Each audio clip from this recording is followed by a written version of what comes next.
찬송하리로다. 하나님 곧 우리 주 예수 그리스도의 아버지께서 그리스도 안에서 하늘에 속한 모든 신령한 복으로 우리에게 복 주시되.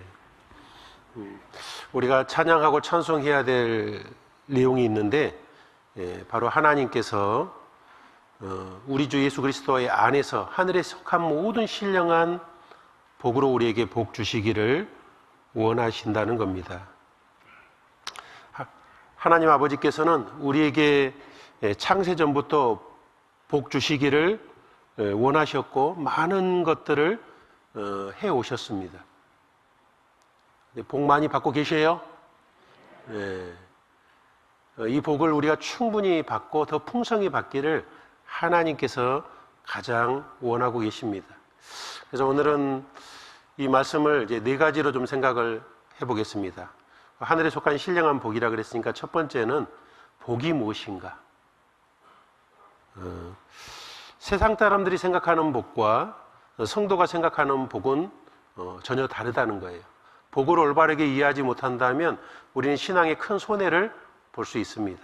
그래서 복이 무엇인지를 먼저 좀 생각해 보고, 두 번째는 구원받은 후에 이 복을 쌓아가는 방법에 대해서 한 5가지로 생각을 해보려고 합니다.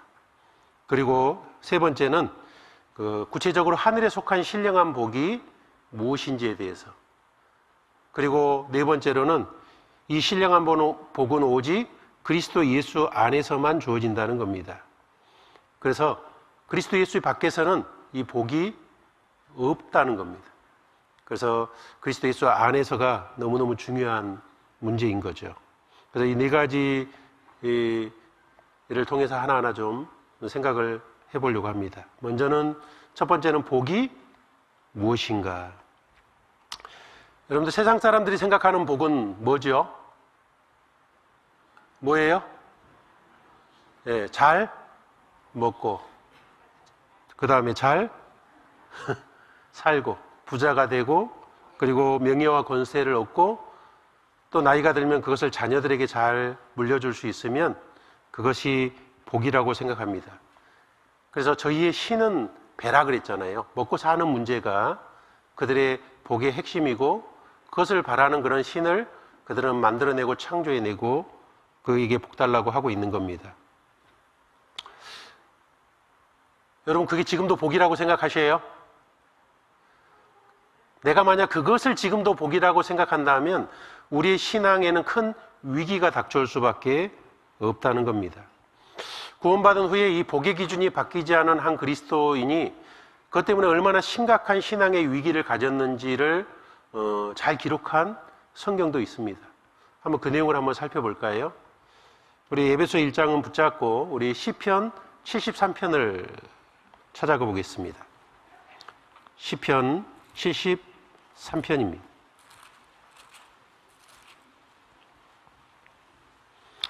(73편) 1절에 보시면, 하나님이 참으로 이스라엘 중 마음이 정결한 자에게 선을 행하시나. 하나님 앞에 마음이 올바로 되어 있고 주님을 붙잡고 사는 사람들에게 복 주신다는 것을 이 시편의 기자는 명확하게 알고 있었습니다. 그런데도 불구하고 나는 거의 실족할 뻔하였고 내 걸음이 미끄러질 뻔하였으니, 그는 신앙에 실족하고 하나님께 떨어질 뻔하게 됐다는 거예요. 그 이유는 복에 대한 기준이 정리되지 않아서 그런 겁니다. 왜 실족하고 미끄러질 뻔했는지 이유가 3절부터 나옵니다. 이는 내가 악인의 형통함을 보고 오만한 자를 질시하였음이로다.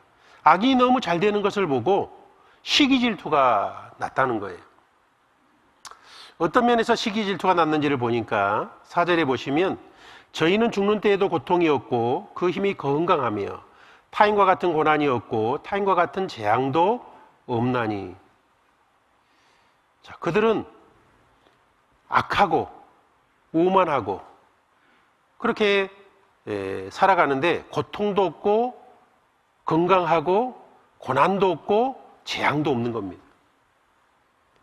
뿐만 아니라 6절에 보면, 그러므로 교만이 저희 목걸이요 강포가 저희 입는 옷이며 살찜으로 저희 눈이 솟아나며 저희 소득은 마음의 소원보다도 진하며 저희는 능욕하며 악하게 압제하며 하여 말하며 거만히 말하며 저희 입은 하늘에 두고 저희 혀는 땅에 두루 다니도다.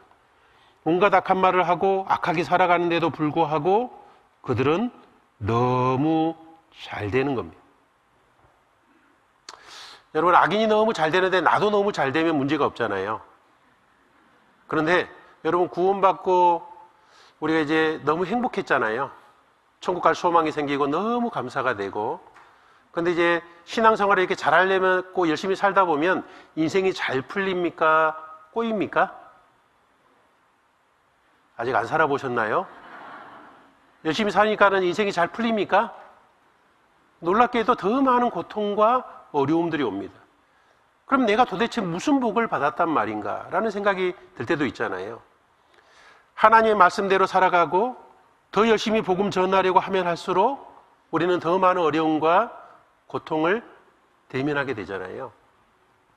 그래서 12절에 보시면 볼지어다 이들은 악인이라 항상 평안하고 재물은 더하도다.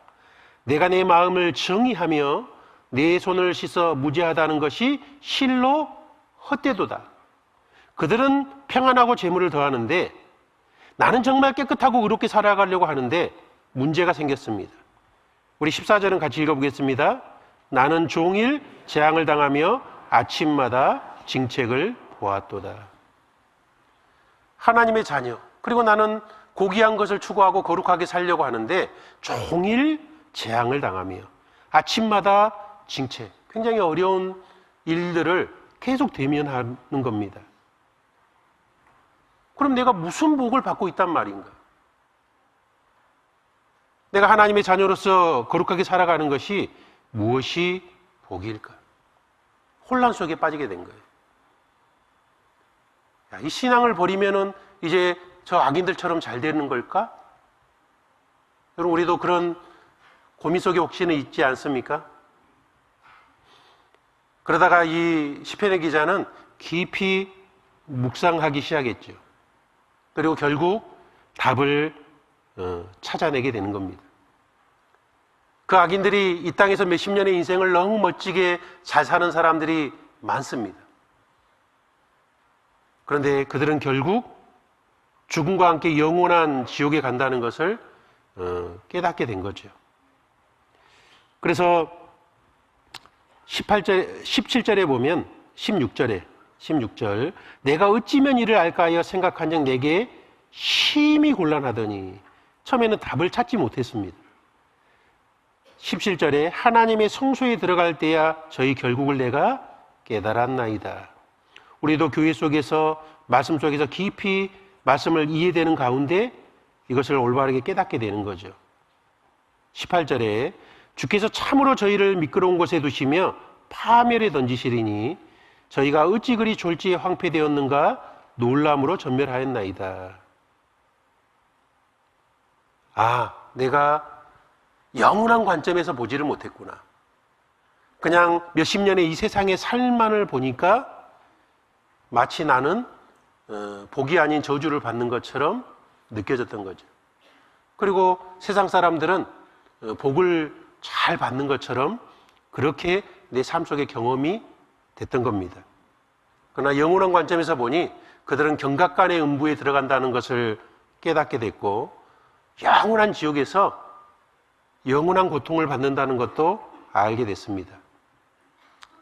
그리고 그러면 우리는 이 땅에서 잘 먹고 잘 살고 그런 육신적인 풍요를 누리는 것이 전혀 복이 아니라는 것을 알 필요가 있죠.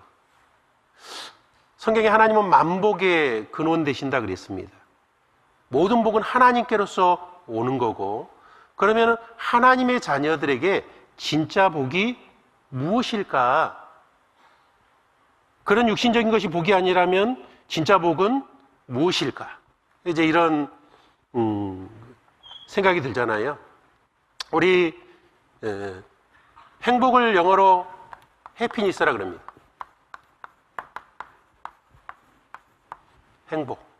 행복은 해펀이라는 단어에서 왔습니다.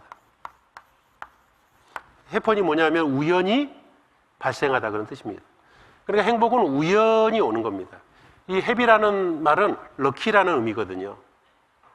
그러니까는 행복이라는 말도 사전적 의미에서 보면 운수 좋은 복이란 뜻이에요. 그러니까 운수가 좋으면 왔다가 운수가 나쁘면은 불규칙적으로 사라지는 거예요. 그러니까 행복은 악인과 선인에게 왔다 갔다 할 수 있는 겁니다. 우리는 우연에 근거한 복을 가지고 사는 사람들이 아니죠. 하나님께서 우리에게 주신 복은 뭐냐면 바로 이겁니다. 뭐죠? 뭐예요? 바로 축복입니다. 축복. 축복은 뭐로부터 온 단어냐면 블레드란 단어로부터 왔습니다. 블레드는 피를 흘리다죠. 십자가의 피를 통해서 우리는 축복의 사람이 된 거죠. 그래서 한 번 구원은 영원히 이루어지지 않습니다. 그리고 영원한 천국이 내 것이, 내 고향이 돼버린 거죠. 우리는 축복의 사람인 겁니다. 이 축복을 기초로 해서 우리는 행복을 얼마든지 누릴 수 있습니다. 그래서 우리는 진짜 복을 받았고 영원한 복을 받았고 영혼의 기초에서 현재를 살아가는 삶을 살아가는 사람들입니다. 그러니까 얼마나 우리가 복된 자입니까? 그래서 우리는 이 축복이라는 기초에서 복을 계속 쌓아갈 수 있는 그런 특별한 인생을 살아가는 사람들이죠. 여러분, 죄 중에 가장 근원되는 죄가 뭐죠? 근원되는 죄. 우리 죄의 종류가 많이 있지 않습니까? 대부분 이제 근원되는 죄를 이제 교만이라 그러잖아요, 교만. 천사를 마귀로 만들었던 것이 바로 교만이란 죄입니다. 그런데 교만보다 좀 더 근원적인 죄가 있습니다. 뭐냐면 여기 하나님께서 계시고 천사는 먼저 하나님을 떠났습니다. 그리고 하나님처럼 떠나서 하나님처럼 되려고 한 것이 이게 교만이었죠. 그래서 그는 천사가 아니라 마귀가 돼버렸고 그 따라갔던 졸개들은 귀신들이 된 거잖아요. 여러분, 하나님께 떠나는 것이 근본적인 죄입니다. 하나님과 함께 할 때는 충만한 복이었는데 하나님을 떠남으로 그들은 점점 복에서 멀어진 거죠. 자, 그러려면 우리는 복을 받으려면 이제 어떻게 하면 될까요? 여러분, 하나님을 등지고 있는 게 저주입니다. 우리는 이제 구원받을 때 하나님께 이렇게 돌이켰잖아요. 회개했잖아요. 그리고 하나님의 사랑을 깨달았습니다. 이제는 우리는 하나님께 더 가까이 나아가는 것이 이게 진정한 복임을 우리는 이제 알게 되는 거죠.